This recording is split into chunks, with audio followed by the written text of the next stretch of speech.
Olá pessoal, sejam bem-vindos à nossa aula 13 do nosso módulo 2, referente a zero de funções, do nosso curso de cálculo numérico. Nessa aula, então, a gente vai dar continuidade ao que a gente viu na aula anterior, tá certo? Sobre o que a gente já tinha visto sobre convergência do método da bissecção. Se você não viu a aula 12, vai aparecer um card aqui, recomendo que você veja, porque lá a gente usou uma série de elementos que vão ser reutilizados agora aqui, tá?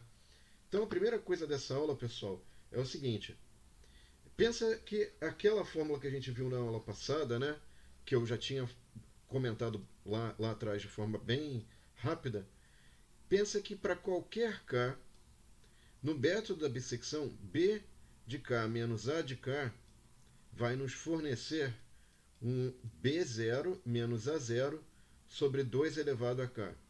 Tá? Ok, legal. Daí vem a pergunta: vamos supor que eu estipulei uma precisão tal que o b de k menos a de k tem que ser menor que epsilon. E eu vou eleger isso aqui como critério de parada do meu método iterativo da bissecção, o método da bissecção. Tá? Então veja, eu não conheço quem é b de k nem a de k, mas eu forneço para você o epsilon. Tá? Então o que eu poderia fazer? Ao invés de escrever b de k menos a de k, que eu não tenho a menor ideia, não tenho ideia do que seja esse valor, eu substituo por algo que eu conheço, que eu sei, que é o B0, A0, que são os valores iniciais, né? O tamanho são os limites inferior, o A de zero, e superior do meu intervalo inicial. O 2 eu conheço, é um valor, né? O K eu quero descobrir, porque o K está relacionado com o número de iterações. E o epsilon eu também forneço para você, que é a precisão que você deseja. Então veja, a nossa única incógnita aqui vai ser o quê? Quantas iterações eu preciso? Qual é o valor de K especificamente? Tá?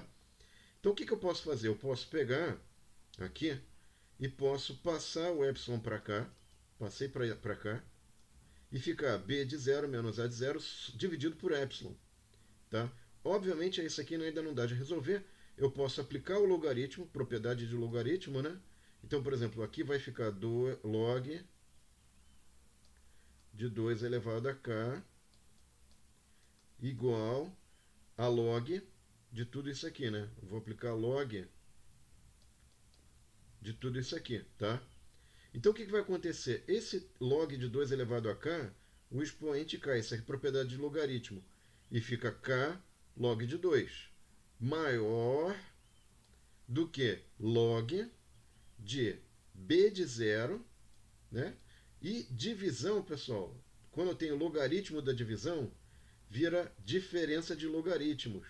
Então fica log de b0 menos a de zero menos log de epsilon. Tá? Se eu pegar esse k e isolar ele, ou seja, passar dividindo esse logaritmo para o outro termo da desigualdade, vai ficar k tem que ser maior que log de b de zero menos a de zero, que eu tenho, que é fornecido, que é dado, menos log de epsilon, que é a precisão que é dada, e log de 2.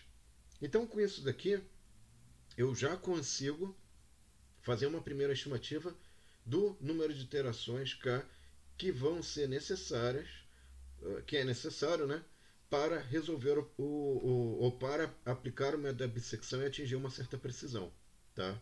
Vou fornecer um exemplo numérico com esta fórmula para que isto fique mais claro. Tá? Então vamos lá, ó. Vamos supor que eu tenho a função f de x igual a x log menos 1. Tá? E o meu intervalo inicial é 2 e 3. Limite inferior é 2 e o limite superior é 3. Tá? Que eu devo ter, enfim, refinado esse intervalo usando, por exemplo, método gráfico. E que era uma precisão de 10 elevado a menos 2. Tá? Ou seja, 0,01. Tá? Muito bem. Então o que eu faço? Vou substituir os valores propriamente ditos na minha fórmula. Então veja que é só o caso de eu reconhecer que o 2 é o nosso A de 0, o nosso B0 é o 3, é o limite superior do intervalo inicial, e este aqui é o nosso epsilon, já está até definido o que é o epsilon. E logaritmo de 2, enfim, é só fazer a conta.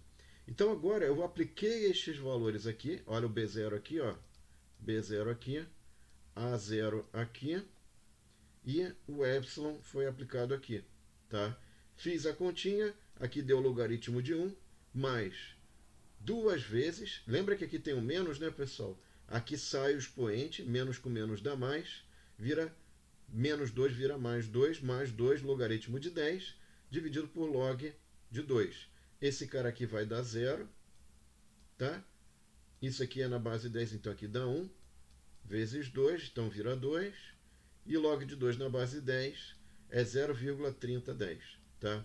Isso aqui vai te fornecer, pessoal, um K não inteiro, né?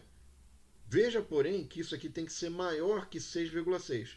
Como eu não posso fazer meia iteração, ou eu faço duas ou três, eu tenho que ser um número inteiro, eu sempre arredondo para o maior inteiro mais próximo, que no caso aqui é o valor 7.